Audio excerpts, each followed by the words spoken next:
Welcome back to the Case Files. Today, we delve into the dark heart of power in Quebec, a place where organized crime did not operate in the shadows, but ran openly from the offices of a major labor union. As always, my name is Cody. I run this channel with my partner Katie. Welcome back to the Case Files. A reminder, if you do find today's video interesting and informative, be sure to like and subscribe for more stories told by yours truly. Now grab a snack and a blanket, and let's dive in. This is the story of André Desjardins, a man known by the moniker Dédé. Born in 1930, Desjardins was not a traditional mob boss, but a highly skilled union official, one who mastered the politics of labor and the business of extortion. From 1970 to 1974, he served as the powerful vice president of the Fédération des Travailleurs du Québec, the FTQ, becoming president of the Council of Construction Trades. During this time, he earned a terrifying title, le roi de la construction, the king of construction. But his kingdom was built on fear, intimidation, and a network of corruption so vast it would shake the very foundations of the Quebec government. After a public fall, Desjardins survived, transitioning into a new, lucrative role as one of Montreal's leading loan sharks. He was a man who escaped public justice, but not the brutal laws of the underworld. On April 27, 2000, the king of construction met his end, in a way that proved nobody is truly immune to the violence they helped create. To understand the rise of Dédé Desjardins, we must first understand the climate of Quebec in the 1960s and early 1970s. This was a time of immense growth, massive infrastructure projects, and crucially, a massive centralization of power within the labor movement. The construction industry, a multi-billion-dollar machine, was controlled by the unions, and the man who controlled the unions controlled everything. Desjardins' ascent within the Fédération des Travailleurs du Québec, the FTQ, was rapid and absolute. By 1970, he was the vice president, a man who commanded loyalty through force and who understood the leverage that labor held over the government and the construction companies. His genius was the consolidation of the construction trades under a single, iron-fisted authority, the Council of Construction Trades. This gave him effective veto power over every single major construction project in the entire province of Quebec. Nothing was built unless Dédé Desjardins allowed it to be built. This power was immediately attractive to organized crime. The Montreal Mafia, seeing an opportunity to control billions in public contracts, moved to formalize a relationship with the new king. Desjardins became the perfect bridge, a legitimate union official with direct criminal ties. He could enforce extortion rackets, guarantee labor peace for favored companies, or shut down rivals with a single phone call. His reign was defined by the systematic use of violence. Anyone who challenged the FTQ's control, anyone who dared to form a rival union, was met with intimidation and often brutal physical assault. It was less a union and more a protection racket enforced by the province's largest labor organization. From 1970 to 1974, the corruption was rampant and institutionalized. Desjardins had created a system where construction companies faced a clear choice: pay the tribute or face endless, ruinous strikes. The evidence was everywhere, if you knew where to look. Companies wishing to secure lucrative government contracts had to first seek approval from the union. This approval came at a price, a kickback, often disguised as consulting fees or mandatory donations to union-backed shell organizations.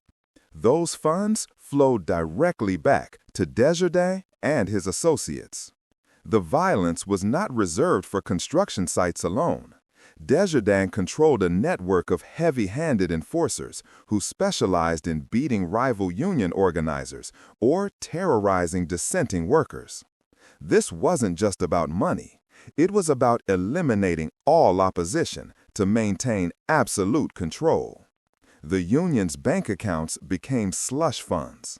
Desjardins and his inner circle enjoyed lavish salaries, expense accounts, and a lifestyle that betrayed their working-class mandate. They were the new elite, protected by the law and feared by the lawless. But nothing remains hidden forever. The scale of the corruption, the open violence, and the sheer arrogance of the king of construction eventually became too much, even for the politically tolerant environment of Quebec. The mounting public outcry and the undeniable evidence of organized crime's deep penetration into the labor structure forced the government's hand. In 1974, the Quebec government ordered a public inquiry.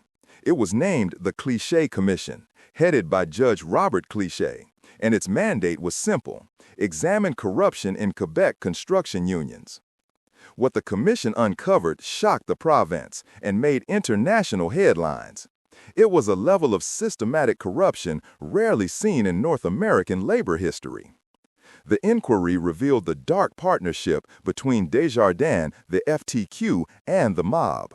Witnesses testified about extortion, beatings, and the rigging of bids on public projects, often with the implicit knowledge or explicit support of elected officials. Desjardins himself was called to testify. His testimony was a masterclass in denial and evasion, but the evidence presented by witnesses was overwhelming. The king's reign was over. The Cliche Commission's findings were damning. Desjardins was forced to resign from his union posts and faced criminal charges. Though the scandal led to significant reforms in Quebec labor law, the consequences for Desjardins himself were surprisingly manageable. He served time in prison, but his knowledge, his contacts, and his underworld standing remained intact. He was a man who had proved he could operate at the highest levels of power and survive the subsequent fall. The union life was finished, but Desjardins' criminal career was just beginning. After his release from prison, André Desjardins didn't fade away. He simply exchanged his union office for a different kind of executive suite. He transitioned into the role of a high-level loan shark, a private banker for the underworld. His reputation, his knowledge of powerful people, and his network of enforcers made him a perfect fit. He lent large sums of money, primarily to high-stakes gamblers and businessmen, using the same brutal collection methods he had perfected in the construction trades. His life remained firmly intertwined with the mafia, though he was careful to maintain a separate identity from other major figures, such as Reinvented Desjardins, despite the shared surname. Dédé was a power unto himself. But as with all men who operate at the edges of the mob, longevity is never guaranteed. The underworld is a place of constant competition, and old alliances often crumble. In the year 2000, at the age of 69, Dédé Desjardins was living a comfortable but precarious life. He was a wealthy and powerful man who had made countless enemies over 3 decades. On April 27, 2000, while at his residence in Repentigny, the career of the king of construction came to a sudden and violent halt. He was shot and killed. The investigation immediately focused on his extensive connections to organized crime and the massive debts he had been collecting. The murder of André Dédé Desjardins was a final stark reminder.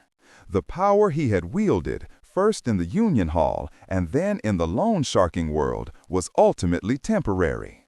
The king of construction, who built his empire on the promise of death, eventually became one more casualty in the construction of the Canadian underworld. Hey there! Before you take off, we'd just like to take a second and say that we really appreciate you sticking around to the end of the video. Katie and I are so grateful for the incredible Case Files community, so thank you for being a part of it.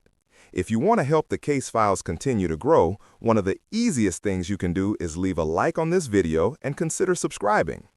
Be sure to hit that notification bell as well and select all notifications to stay up to date with our latest releases.